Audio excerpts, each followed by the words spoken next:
हम मीनू झा गोर लगै छी समस्त मिथिलावासी के। श्रीमती नीलम झा जी द्वारा रचित एकटा भगवती के गीत लऽ कऽ उपस्थित छी। धन्यवाद। जय मिथिला, जय मैथिली। मैया सँ हमरा मिला दियन, मैया सँ हमरा मिला दियन, मिला दियन, जग जननी के दर्शन करा दियन, जग जननी के दर्शन करा दियन, जगदम्बा सँ जग जननी सँ। जगदम्बा माता के महिमा अपार, जे सब शरण गेल भेल भव पार। जगदम्बा माता के महिमा अपार, जे सब शरण गेल भेल भव पार। माता के चरण धोआ दियन, धोआ दियन, जग जननी के दर्शन करा दियन, जगदम्बा के दर्शन करा दियन, जग जननी के, जगदम्बा के।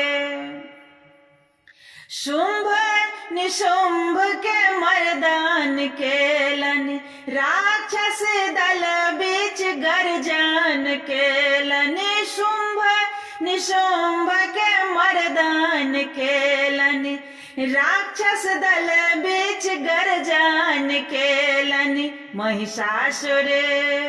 महिषासुर मर्दनी देखा दियन, देखा दियन, जग जननी के दर्शन करा दियन, जग जननी के दर्शन करा दियन, जगदम्बा के, जग जननी के।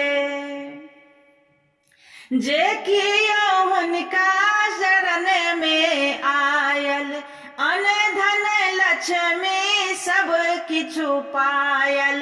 जे कियो हुनका शरण में आयल, अन धन लक्ष्मी सब किछु पायल। नीलमणि क विनती सुना दियन, सुना दियन, जग जननी के दर्शन करा दियन, जग जननी के दर्शन करा दियन, जगदम्बा के, जग जननी के। मैया सँ हमरा मिला दियन, मिला दियन, जग जननी के दर्शन करा दियन, जग जननी के दर्शन करा दियन, जगदम्बा सँ जग जननी सँ।